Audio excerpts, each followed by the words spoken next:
Getting here wasn't easy. It took Juan de Leon 3 tries, traveling inside locked, sweltering tractor trailers, hiding among human skeletons in the desert, leaving his family behind. In Guatemala, he was a textile merchant. Here in New York City, he's a demolition man.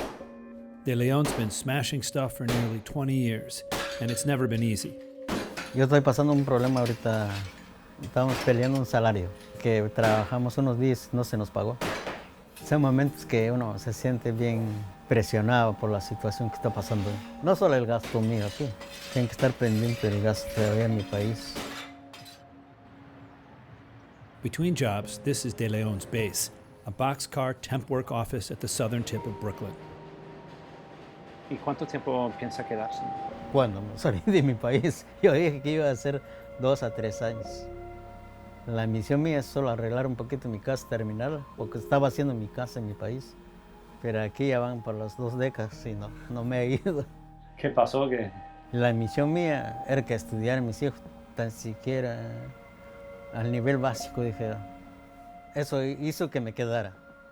Y eso hace que todavía estoy aquí en este país, por esa razón.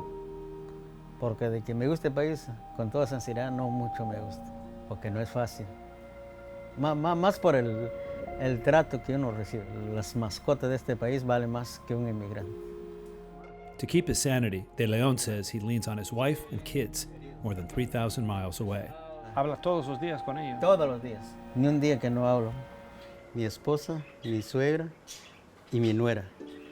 And he works, and works. His best shot at a job comes here at the Workers' Justice Project. Workers' Justice helps undocumented day laborers get a fair shake.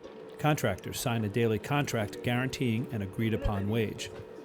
Plus, workers get workplace safety training and English classes. I do construction. You do construction. Sometimes. Okay? Not surprisingly, their open house receptions at the main office draw crowds, especially of new arrivals who don't know the ropes.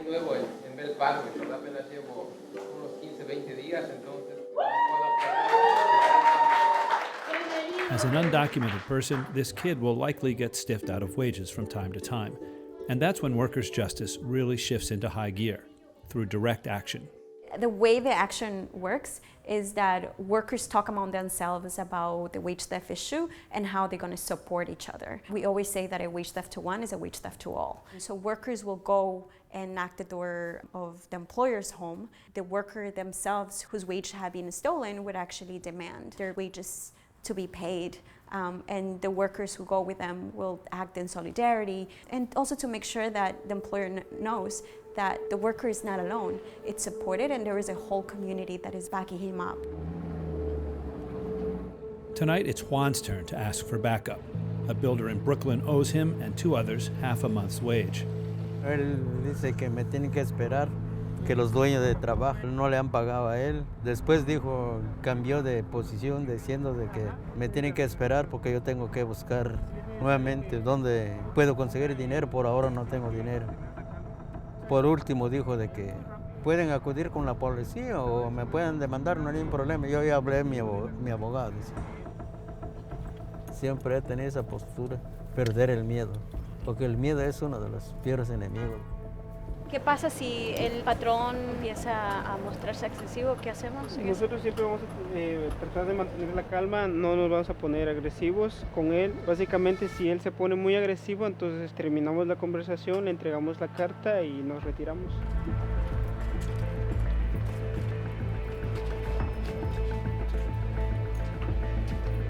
Benjamín, ¿cómo se llama? Oh, Luis. They haven't paid workers. We came last week, we spoke to the mother because they haven't paid some workers. So they have been stealing wages from different workers. So they owned over $3,000. I think they left. They left? Yeah. You think? I think. You mean they don't live there anymore? I think they moved somewhere. I don't know. They were here last week.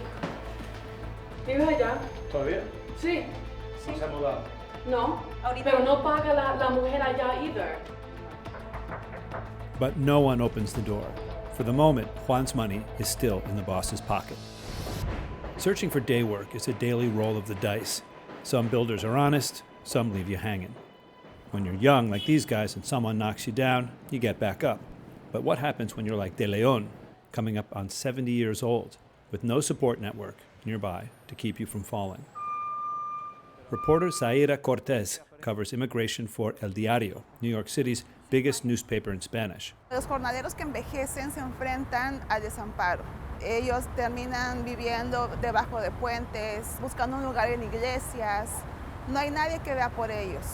Muchos mueren en las calles y hay muchas organizaciones como iglesias o como grupos de vecinos que intentan ayudarlos, darles un poco de comida, darles un poco de ropa, un poco de cobijo, pero no es suficiente, porque cada vez hay más jornaleros que envejecen. Los primeros jornaleros se establecieron en la década de los 70, cuando la comunidad mexicana empezó a crecer, por ejemplo, en Woodside o en Sunset Park. Muchos de ellos ya son ancianos ahora. No van a México porque no han rompido lazos con su familia. Se quedan aquí a morir, en soledad. Ya a nuestra edad cualquier rato nos da un paro cardíaco y ahí quedamos en nuestro cuarto y si nadie nos descubre a tiempo, ahí pasamos días, ¿no?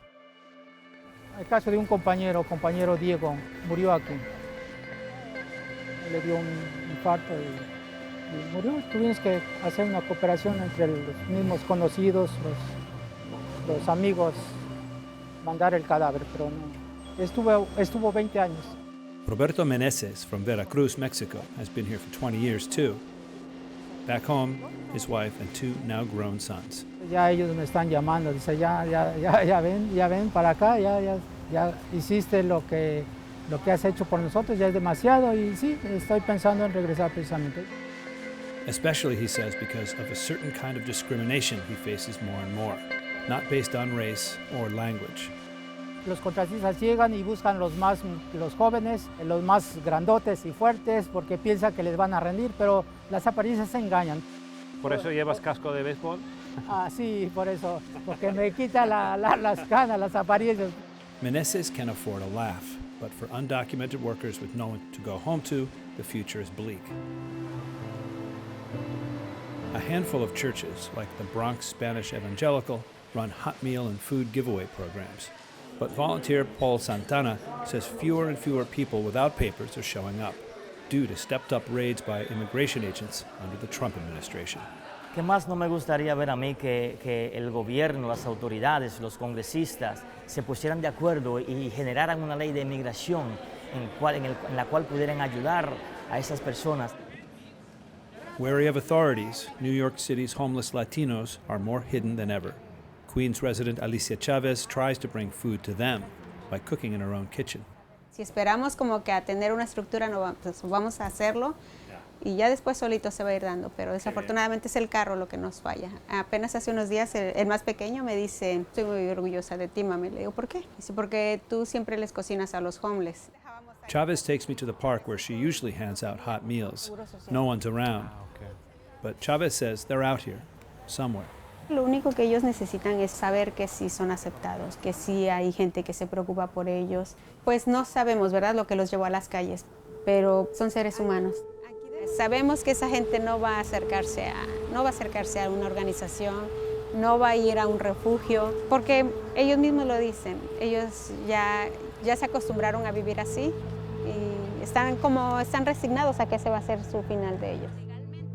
It's an ending that chills Juan de Leon to the bone, which is why he's still waiting with workers' justice outside his employer's door, trying to get back his wages. When said employer's parents show up. Excuse me, sir. Oh, how are you? Your son hasn't paid the worker. My son, don't come to my club, call the cops right now. Get away from me. You can call the cops, I will. but your son hasn't paid the workers. I will.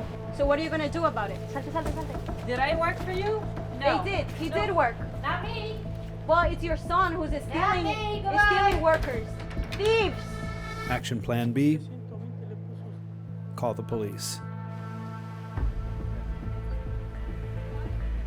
in these kind of cases, we can't demand money from somebody, right? So basically what we do is we refer you to court. I understand that they worked and they didn't get paid, so this becomes a civil case. So now Juan's complaint will wend its way through the courts. If he's lucky, he'll get his stolen wages, but months from now, which is too long.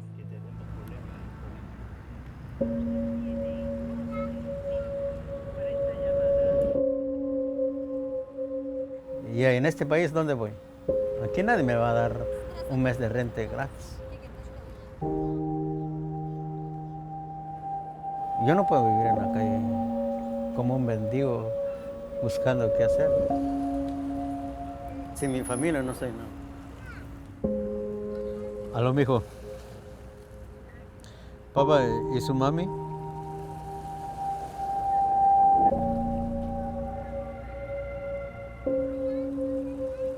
Wow, yo le dije que tenía que llamarlo.